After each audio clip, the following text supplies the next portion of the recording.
먼저 1절에 보면은 흠이나 악질이 있는 소와 양은 아무것도 내 하나님 여호와께 드리지 말지니 이는 내 하나님 여호와께 가증한 것이 됨이니라 이렇게 되어 있죠. 흠이 있는 재물을 가져오지 말라. 양과 염소 가운데 흠이 있고 또 악질이 있는 것, 악질이 있다라고 하는 것은 뭐냐면 병들었다는 것입니다. 병이 있는 상태에 있는 소, 양 이런 것들 하나님께 가져오지 말라. 좀 온전치 못한 것들, 흠이 있는 것들. 흠이 있는 걸 어떻게 합니까? 겉으로 볼 때에는 다 이제 제사장 앞에 가져오면 절룩이는 거나 뭐 이렇게 좀 눈에 보이는 흠이 있는 것들 이런 것들은 안 가져오죠. 근데 흠이 있는데도 눈에는 안 보이니까 가져오는 거예요. 그리고 병들었는데 이 병든 것이 눈에는 잘 보이지 않죠. 가죽 벗겨놓고 고기로 다 이걸 해체하고 이렇게 하고 난 다음에는 어차피 태울 건데, 그렇죠? 어차피 태워가지고 이거 다 향기로 이렇게 날아가고 하는 건데 그 뭐 좀 문제가 좀 있고 병들었고 그거 가져온다고 누가 알겠습니까? 예? 그리고 마음의 생각에도 어차피 다 태워버릴 건데 이런 생각이 있지 않겠습니까? 그러나 절대로 사람의 눈에 보이지 않는다 해서 이렇게 병드는 거 속으로 병들잖아요. 그렇죠? 그런 상태에 있는 것들 이런 것들 하나님 앞에 가지고 나와서 이렇게 하나님을 노엽게 하면은 안 된다 이렇게 말씀을 하고 있는 것입니다. 더 중요한 게 뭐냐? 눈으로 보이는 것보다 중요한 게 눈으로 보이지 않는 것들 주의해서 하라라고 하는 그런 말씀인 것입니다. 양심인 것이죠. 하나님께서 이 율법이라고 하는 것 자체가 인간의 율법을 그 마음의 양심을 사람의 생각을 아주 인정해요. 그거를 아주 중요하게 생각해요. 그래서 율법에서 행해지는 사람을 심판하거나 재판하거나 할 때 그게 뭐냐면 사람 안에 있는 양심을 하나님께서 아주 중요하게 보신다고요. 값어치 없는 것으로 여기는 게 아니라 사람 중요하지 않다 이렇게 하지 않고 사람의 생각과 사람의 인권과 사람이 가지고 있는 양심의 능력을 하나님께서는 아주 귀하게 보고 중요하게 그걸 여기시고 율법의 모든 집행이 그것이 전제되어 있다는 것을 알게 되는 것이요. 먼저 내가 하나님 앞에 가지고 나올 때 이게 문제가 있다라고 하는 거, 흠이 있다라고 하는 것을 분명히 다 아는데도 불구하고 가지고 온다는 것입니다.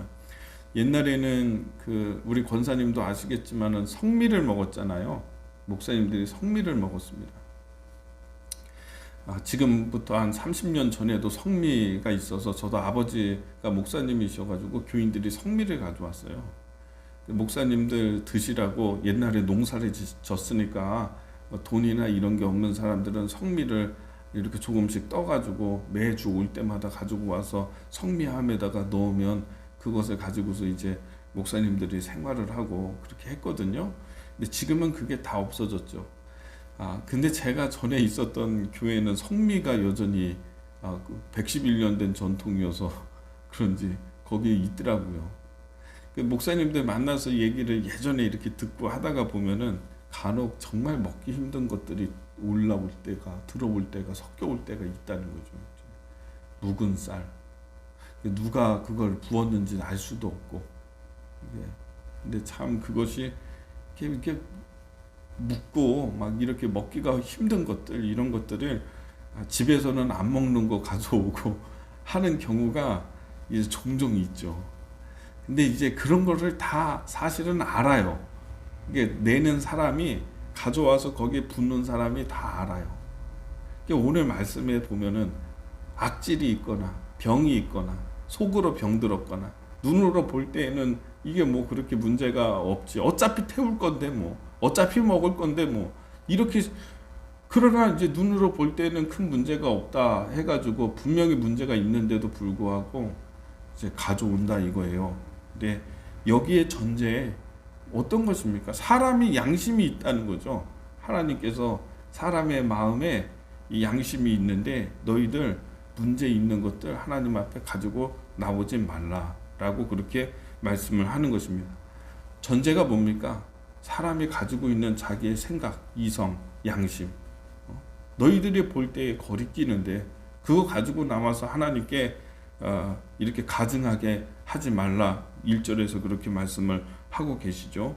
두 번째 이제 2절부터 해서 이제 7절까지의 말씀에 보면은 어떤 내용이냐면 너희 중에 성 중에 어떤 남자나 여자가 어떤 사람이 이방 신에게 가서 숭배하고 1월 성신에게 절했다고 하자. 그러면 내가 그거를 알았다고 하자. 그러면 어떻게 하냐? 가만히 있으면 안 되고 하나님이 그 일로 인해서 우리 전체에게 이스라엘 전체에게 진노하지 않도록 그것을 그 사람에게 가서 조사를 하라는 것입니다. 4절의 말씀에 그것이 내게 알려짐으로 내가 듣거든 자세히 조사해 볼지니 자세하게 조사해 볼지니 만일 그 일과 말이 확실하여 이스라엘 중에 이런 가증한 일을 행함이 있으면 조사해 봤는데 실제로 그것이 그런 사건이 있었다. 그러면 너는 5절에 그 악을 행한 남자와 여자를 내 성문으로 끌어내고 그 남자와 여자를 돌로 쳐 죽이되.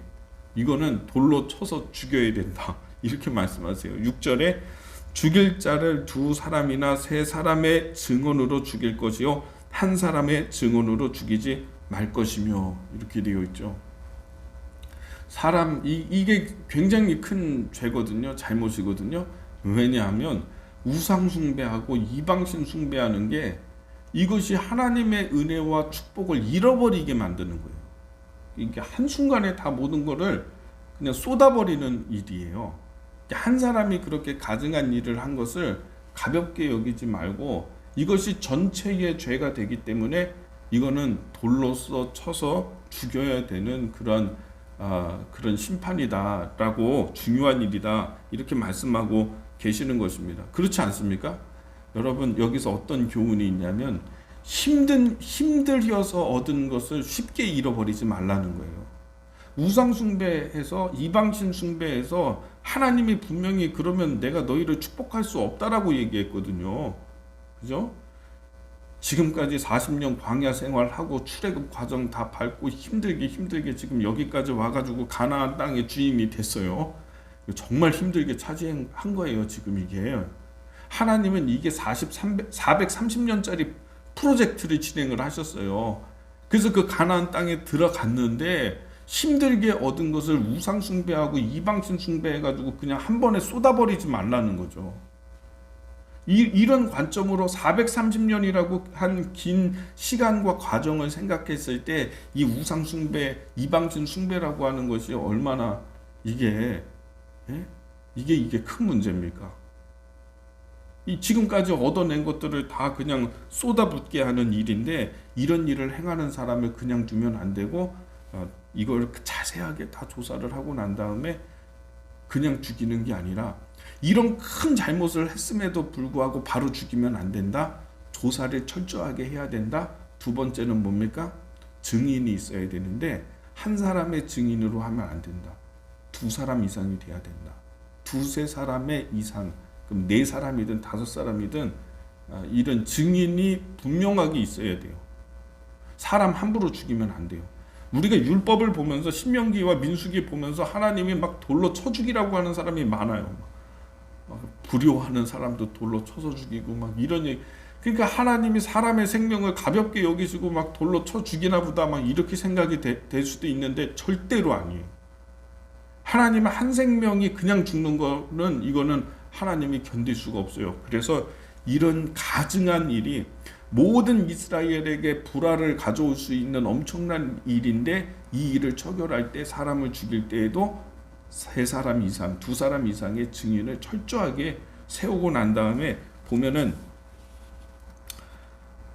7절에 말씀에 보십시오. 이런 자를 죽이기 위하여는 증인이 먼저 그에게 손을 댄 후에 뭇 백성이 손을 댈지니라. 너는 이와 같이 하여 너희 중에서 악을 제할지니라. 아멘. 그러니까 먼저 이걸 다 이제 혐의가 드러났어요. 증인이 3명이 나왔어요. 그 증인이 다 증언했어요. 그러면은 이제 쳐서 죽여 심판하는데 그때 누가 먼저 치냐면 증인이 먼저 돌로 치는 거예요. 자, 여러분 사람의 이게 하나님의 이 율법이 사람의 그 양심의 기반이 된다고 했잖아요. 자기가 거짓 증언을 하면은 그 다른 사람이 심판을 하니까 다른 사람이 심판 자체를 돌로 치는 것을 내가 증언을 했지만은 집행을 다른 사람이 한다고 하면은 그러면은 거짓 증언할 수도 있어요. 근데 내가 먼저 쳐야 돼. 내가 돌 들고서 내가 거짓 증언했는데 먼저 그 사람에게 손을 대야 된다고요. 이거는 웬만한 양심으로는 이게 안 되는 거예요. 제일 먼저 돌로 치는 게 안 돼요.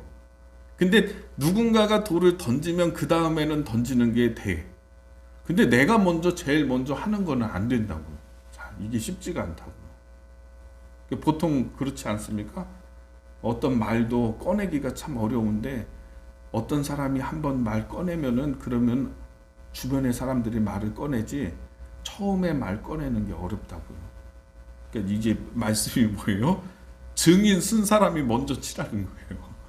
그러니까 함부로 거짓 증언하지 못하게 하나님께서 그렇게 율법의 근거가 그렇게 되어 있는 것입니다. 이런 부분에 대한 것이 이제 민수기 5장에서도 보면은 그런 게 나와요. 민수기 5장에서 그 남자와 여자가 아내가 유부녀가 음행을 해서 근데 남편이 생각할 때에 참 이게 한 것 같아. 의심이 자꾸 들어. 자꾸 의심이 드니까 그러면 제사장에게 가요. 음행한 것 같다고. 기쁘게 여기지 않는 거죠, 남편이. 그러면 이걸 어떻게 하냐? 처리하는 게 증인도 없고. 근데 나의 심증, 자기 심증이 있어, 자꾸. 그러니까 이제 하나님께서 하게 하시는 방법은 뭐냐면 제사장이 성전에 가서 그 성전 티끌을 모아다가 거룩한 물에다가 이 토기에 그 물을 담고 거기다가 그 티끌을 한 움큼 쥐어가지고 넣어서 그걸 저어서 이제 그 사람 대고 너 거짓말 하는 거 아니다. 너 거짓말 하면은 이제 너 이제 여기서 저주를 받고 하나님의 저주 받는다. 그렇게 해가지고 그 물을 마시게 해요. 그러면은 성경에 넓적다리가 줄어들고 이 넓적다리가 줄어들고 배가 불러서 그렇게 해가지고 죽게 되는 거죠. 그렇게 될 것이다. 이렇게 제사장이 얘기를 해줘요. 그리고 난 다음에 이제 마시는 거죠. 거짓말하면 안 된다. 바른 대로 얘기하라. 나는 흠이 없습니다. 나 잘못한 거 없습니다. 하고 그거를 마셔요. 그러면 여러분 제가 한번 물어볼게요. 어떻게 될 것 같아요? 이게 넓적다리가 갑자기 막 줄어들면서 배가 막 불러와가지고 터져가지고 죽는 일이 대부분 일어날까요? 그런 일이 거의 없겠죠. 그런 일이 일어나지 않을 거예요, 많이. 분명히 있기는 할 거예요. 하나님께서 정말 가증한 것은 그렇게 하실 거예요. 그러니까 이걸 보면은 이거는 사람의 양심 앞에 하나님께서 세워서 하나님 앞으로 인도해가지고 이 사람에게 그 사람에게 이제 세우는 거죠. 하나님 양심 앞에서 세우는 거죠. 그래서 그 물을 먹어. 제가 볼 때는 그렇게 막 넓적다리 줄고 배 불어오고 그러지 않을 거예요. 만약에 그런 현상이 없으면 너는 깨끗하다, 죄가 없다 이렇게 하셨어요. 이게 무슨 얘기냐면 살리는 법이에요. 살리는 법. 남편은 평생을 자기 아내 의심하면서 살아갈 거 아니에요. 그죠? 평생 그때 심증이 있는데 물증이 없어서 증인이 없어가지고 내가 저거 못 죽였는데 그러면서 아내를 미워하면서 살 거 아니겠습니까? 제사장에게 갔는데 이렇게 해서 그냥 이 사람 깨끗하다, 이 여자 죄 범하지 않았다 이렇게 해서 딱 하는 겁니다. 그건 뭐 과학적인 수사로 뭐 그때 당시에 밝힐 수도 없고 근데 그거 가지고서 붙들고 평생 살 거 아니겠어요.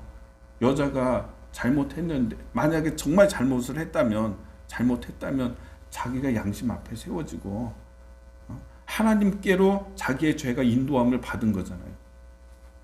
다시는 그와 같은 죄를 범하지 않는 기회도 주고 생명도 주고 대신 뭡니까? 심판은 사람이 하는 게 아니라 불완전한 인간이 다 그걸 확인해가지고 증언 세워가지고 사람이 심판하는 게 아니라 심판은 최종적으로 누가 하냐? 하나님이 하신다. 하나님. 밑도 끝도 없고 확인도 안 되고 확인할 수도 없고 그런 걸 가지고서 평생을 의심하면서 살아가고, 그리고 그렇게 그런 것 가지고 사람들 쉽게 죽이고 이렇게 하면 안 된다라고 하는 것입니다. 최종적인 심판은 누가 하냐? 하나님이 하시겠다는 거예요. 거기에 대한 거. 너희들이 그 사람이 끝까지 내가 우기고 아니라고 한다면 너희들이 그것을 어떻게 밝힐 것이냐? 그렇게 하고 이 사건을 매듭하고 넘어가야지. 그리고 될 수 있으면 사람을 살려야지. 딱 봤을 때에 그럴 가능성이 많은 것. 딱 해갔는데 결론이 났는데 이렇게 하면은 사람이 많이 죽겠지만은 넓적다리 이게 막 줄어들고 갑자기 배가 불러와가지고 사람 죽고 하는 일이 얼마나 되겠어요, 그게. 그러니까 될 수 있으면 살리는 법이죠. 율법이라고 하는 게 죽이는 법이 아니라요, 살리는 법이에요, 살리는 법. 제가 이런 율법의 정신을 좀 이제 월요일이나 화요일에 한 번 더 해야 되겠다는 생각이 지금 드네요.